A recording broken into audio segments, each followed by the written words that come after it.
Buenas tardes, profesor. Bueno, a nuestro grupo nos ha tocado exponer sobre el Lycoperdua sea en el cultivo de maíz con la sierra. La siguiente, por favor.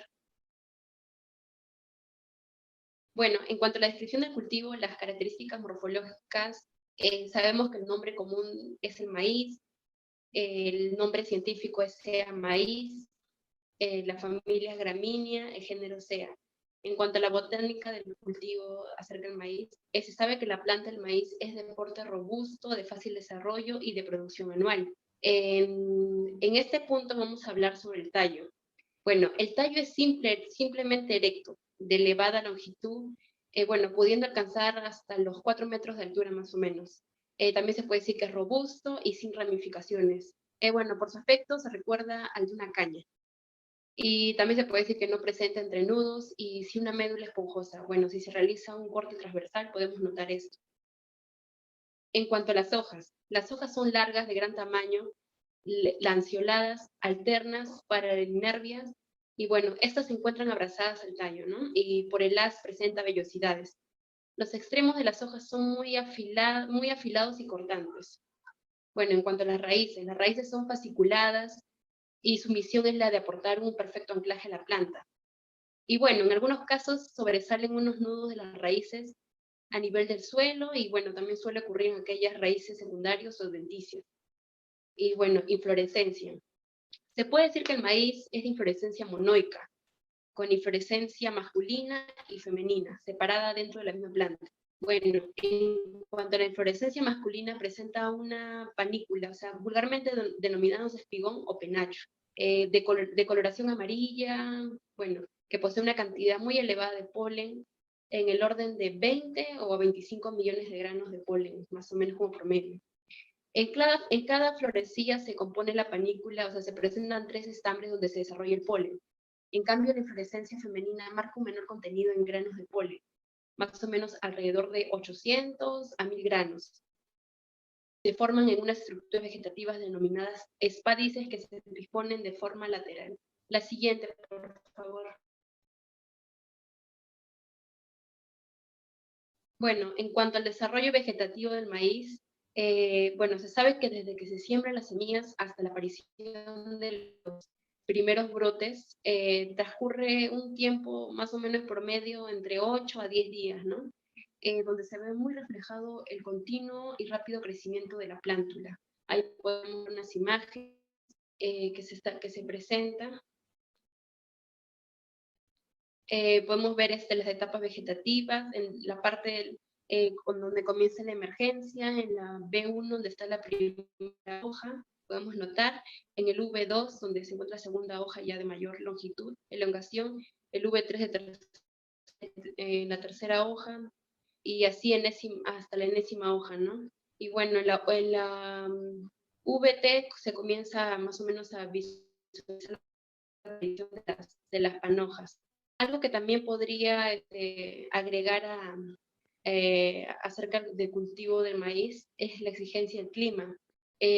Bueno, algo breve es que el maíz requiere una temperatura de 25 a 30 Celsius, o sea, requiere bastante incidencia de luz solar y en aquellos climas húmedos su rendimiento es más bajo, o sea, para que se produzca la germinación en la semilla, la temperatura debe situarse en un promedio a 20 Celsius. Y también el maíz llega a soportar temperaturas mínimas de hasta 8 Celsius, por ejemplo, en lo que nos toca a nosotros desde la sierra, ¿no? Ese es un ejemplo en la temperatura de la sierra, ¿no? Que llega hasta bajos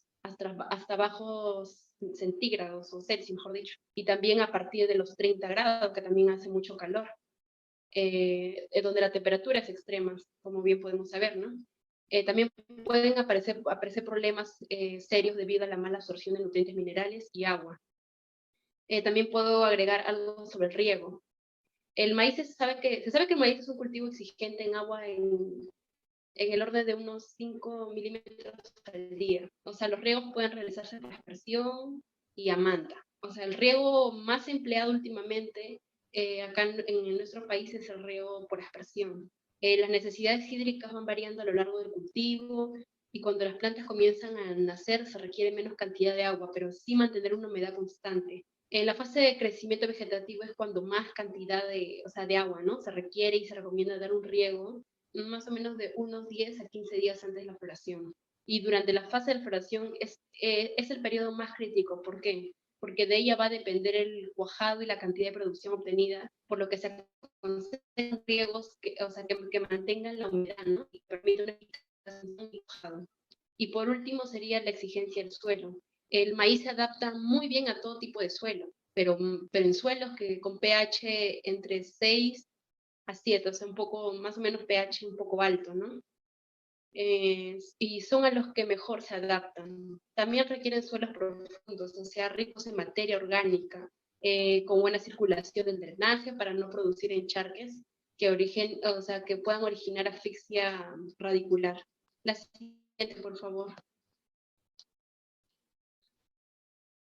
La siguiente diapositiva. Ahí está. Ese. Bueno, en cuanto a la descripción del Lycoberd pasea, bueno, comencemos con la descripción. Se sabe que el gusano elotero el lotero es el estado inmaduro del insecto, el Lycoberd pasea, o sea, el body. Es una de las principales especies que provoca graves daños y pérdidas económicas, afectando principalmente al cultivo de maíz en etapas de reproducción. Se encuentra ampliamente distribuido desde el norte hasta Norteamérica, hasta Sudamérica, ¿no? Y en algunas regiones de Europa y hasta Asia. El gusano es una plaga polífaga con más de 100 plantas hospederas, o sea, es decir, se alimenta de distintos cultivos, entre los cuales destacan el maíz como en nuestro caso, el cultivo de maíz, el sorgo, el tomate y el algodón. Bueno, en cuanto al ciclo biológico, el gusano elótero es una plaga de orden, como sabes muy bien, de orden Lepidoptera y presenta 4 fases de desarrollo durante su ciclo biológico, mismo que tiene una duración de promedio igualmente de 28 a 45 días. Su ciclo empieza cuando las hembras ovipositan de 500 a 3000 huevecillos en la etapa R1. Estos huevecillos eclosionan de 2 a 5 días después, dando lugar a las larvas. La fase de la larva tiene una duración de 14 a 15 días, y en este periodo se alimenta de la seda de la mazorca y los granos de lote en los estados lechosos y masosos, causando severos daños al cultivo a medida, ¿no?, que las larvas maduran. Después pasa al siguiente estado de desarrollo conocido como pupa. En esta fase la plaga deja de alimentarse y cae al suelo donde se alberga a una profundidad de 5 a 10 centímetros. Puede durar acá de 12 hasta 15 días, ¿no?, bajo esta condición. La plaga concluye su ciclo con la fase adulta, donde la polilla sobrevive de 15 a 30 días, eso dependiendo de las condiciones ambientales. Y por último es el hábito, los hábitos donde los adultos del gusano elótero salen durante la tarde, ¿no? Y permanecen activos durante el periodo nocturno. Bueno, durante el día permanecen escondidos en la vegetación, aunque también se puede encontrar alimentándose del néctar, ¿no? Las polillas tienden a migrar estacionalmente y pueden volar cientos de kilómetros en busca de condiciones favorables para su desarrollo, lo que se pone en riesgo la incidencia en cultivos de diferentes regiones. Bueno, yo voy a hablar sobre el daño de la plaga al cultivo de maíz de la Lycoberd pasea. El gusano elotero, que es el gusano inmaduro de la Lycoberd pasea, que aparece en el estadio fenológico del maíz en la fructificación como en la maduración, pues este gusano elotero es el principal que causa mayor pérdidas a los agricultores en el cultivo de maíz, ya que las hembras colocan sus huevos en la parte de la barba de la mazorca, que van a estar durante 8 a 10 días, y después se eclosionan para que se puedan alimentar de la mazorca y a través de los granos frescos como también lechosos. En la fenología de la maduración del maíz, las larvas ya cumplen su ciclo biológico y son más desarrolladas. Ya dejan de alimentarse para que pasen a un estado de empupamiento y ya dejen la planta del maíz, ya que esas pupas caen a la tierra entre 5 a 10 centímetros bajo profundidad y estarían durante 12 a 15 días dependiendo de las condiciones ambientales. Dos características importantes que podemos resaltar: que una vez que el gusano elotero haya hecho agujero en la mazorca, estaría mayor propicio a las enfermedades, como a los insectos, como también a los microorganismos. También las larvas del lotero, al ingresar a la mazorca, dejan sus excrementos, y con la unión de la lluvia que cae se generarían los hongos o patógenos. Los daños de las plagas al cultivo de maíz en las zonas de mayor daño en la sierra, por ejemplo en la región de Cusco y entre las valles de Limatambo y Carahuasi en Apurímac, son las que tienen mayor infestaciones. Han alcanzado hasta cerca del 100%, y limitando su comercialización del maíz de choclo como de la producción de granos. También en los valles de Cajamarca, Huancayo, Jauja y La Concepción también tienen ataques de Helicoverpacea que llegan hasta el 90% de las mazorcas cosechadas. En una evaluación en campo de la Helicoverpacea, el evaluador toma registros de cada planta de maíz, toma unos registros de cuántas larvas de Helicoverpa hay en cada maíz, ya que al ser la Helicoverpacea un polífago de, ¿cómo se dice eso? Mm, un polífago de canibalismo, que significa que en cada mazorca solo va a haber un solo gusano de elotero o de Helicoverpacea. El evaluador tiene que ingresar a la parcela por un costado, ya que tiene que examinar y agarrar un solo surco y evaluar las 10 plantas contiguas, y en forma perpendicular agarrar el siguiente surco, y así sucesivamente hasta salir de la parcela. Al momento de evaluar cada maíz, debería de tener en cuenta dos aspectos. Uno, que tiene que revisar las estigmas del maíz, ya que en ahí se encuentran los huevecillos de gusano elotero. A través de una lupa se podría ver mejor. Y también se debería revisar las brácteas de las mazorcas, ya que estos gusanos no se podrían visualizar bien, pero tendría que, por cada planta tendría que revisar, o sacar una mazorca y revisar en qué condiciones está. Tipos de control. Control biológico. Helicoverpacea es una plaga clave en la zona sierra de nuestro país, tanto para maíces amiláceos como para maíces dulces, el cual presenta enemigos naturales como parasitoides y predadores, los cuales constan de diferentes familias y órdenes. En cuanto a los predadores, dentro de los insectos benéficos que ayudan al control, son los siguientes: Chrysopacornia y Chrysopa nigricornis, del orden Neuroptera, de la familia Chrysopidae; Orius tristicolor, del orden Hemiptera y de la familia Anthocoridae; Geocoris falens, Geocoris puctipes, del orden Hemiptera y de la familia Ligaidae; Navis spp, del orden Hemiptera; Hippodamia spp, Oya abdominalis, y Paranaemia vitagera, del orden Coleoptera, de la familia Coccinellidae. Para el caso específico del Perú, los insectos benéficos de control más comunes según Injante en el año 2010 son los siguientes: Chrysoperla, chinches de diferentes familias, Coccinellidae, Carabidae y Cicinellidae, representando al orden Coleoptera. Posteriormente, se realizaron estudios de casos sobre organismos y microorganismos del aire y suelo del cultivo del maíz, que fue realizado a nivel nacional en las zonas productoras del cultivo de maíz. En las sierras, zona centro y sur, en donde se encontraron la presencia de enemigos naturales, según Catalán en el año 2016, que para el Helicobacter pacea se encontró como predador a Erythrodipplex sp. Más adelante, en los proyectos de investigación sobre manejo de control biológico aplicado, se encuentra el uso de predadores naturales como Orius insidiosus y Coleomegila maculata, específicamente en la región de la Sierra Central, en Huancayo, en el distrito de Pucará.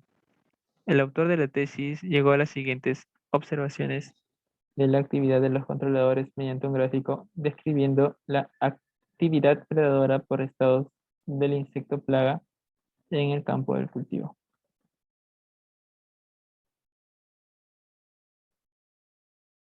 Aquí está el cuadro.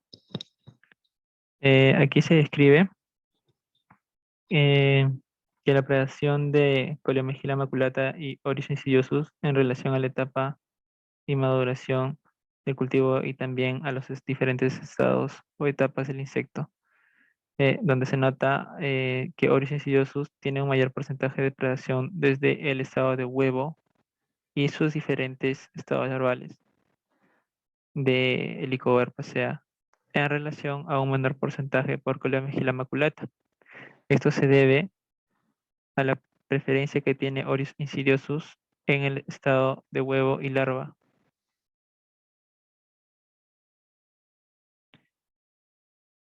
Uno y 2, en donde se muestra una predación significativa en relación a Coleomegila maculata.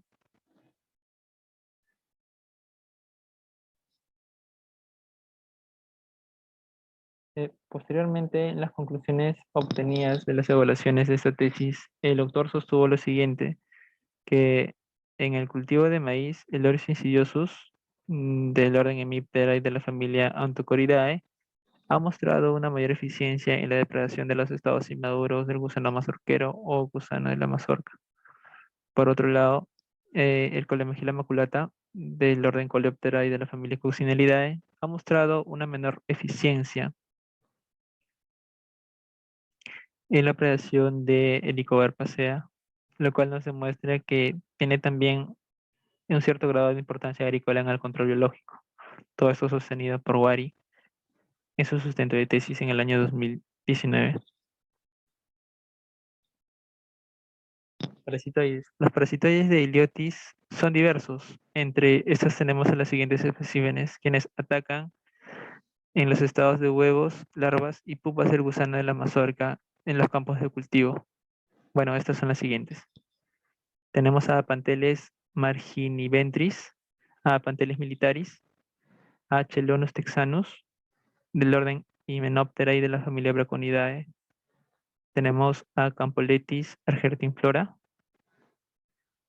a Therion californicum, del orden Hymenoptera y de la familia Ichneumonidae.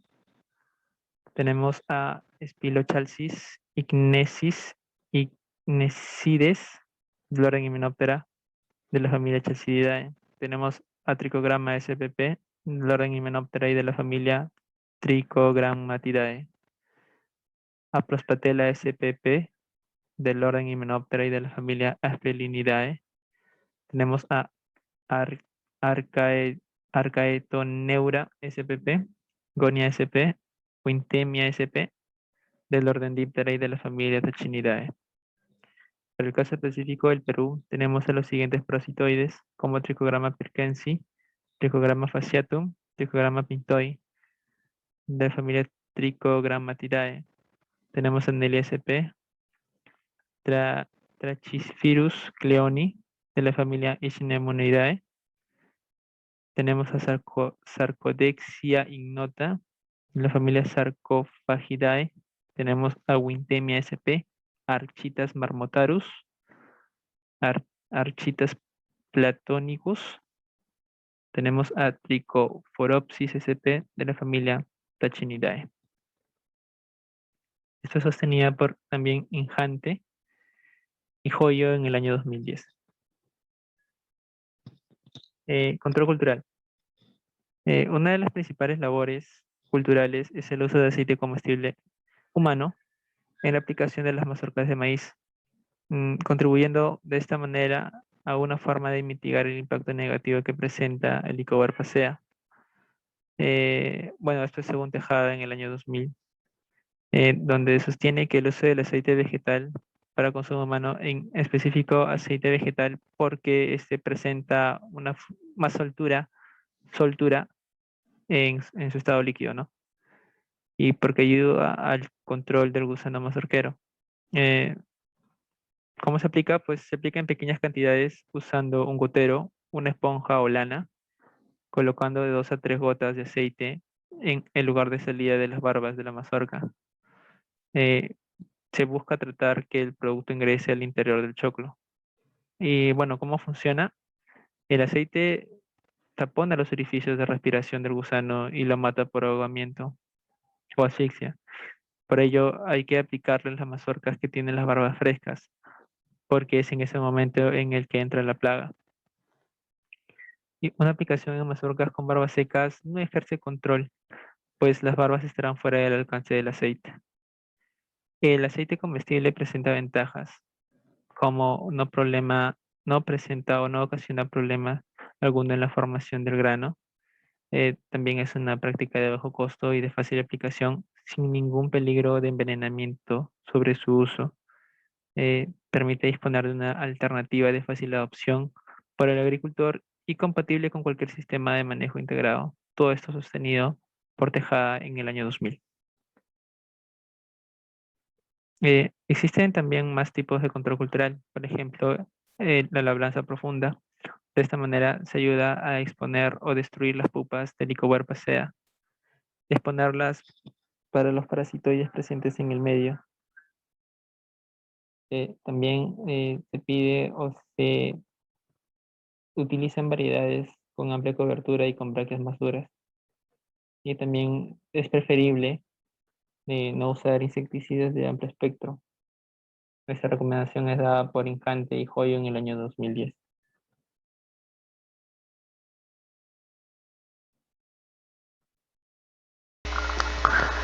Control etológico del Helicobacter pcea. En el control etológico se utilizan el uso de feromonas, las trampas tipo cono, las trampas amarillas y la aplicación de azúcar al follaje. El uso de feromonas se utiliza para reducir el daño y la población de insectos adultos machos. Estos trampas se utilizan en lugares estratégicos y previenen el apareamiento.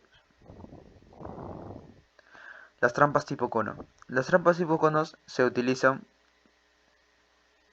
al momento de la floración del cultivo y aproximadamente se colocan a 1,5 metros de altura, lo cual permite un manejo adecuado. La aplicación del follaje se da con la finalidad de incrementar las poblaciones de enemigos naturales en el campo, para que puedan ejercer un control natural sobre las plagas. Control químico. El control químico no hay una mayor eficacia alta en estos productos, lo cual solo se utilizan una relación directa con el número de aplicaciones. Oye, ya lo he dicho aquí, brother. Control químico. La mayor eficiencia en el control del Helicobacter pcea con insecticidas efectivos estuvo en relación directa con el número de aplicaciones.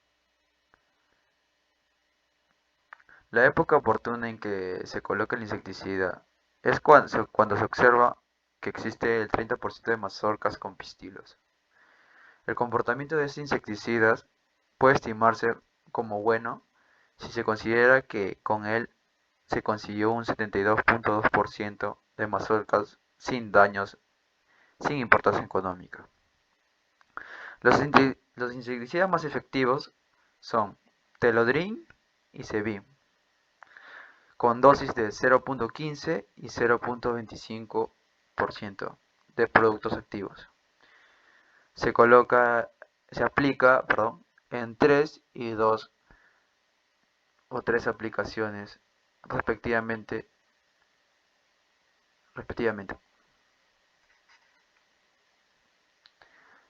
El insecticida Sevin y Telodrin puede ser aplicado en polvo y en aspersión, pero se demanda que en la aplicación en polvo dan mejores resultados que la aplicación en aspersión.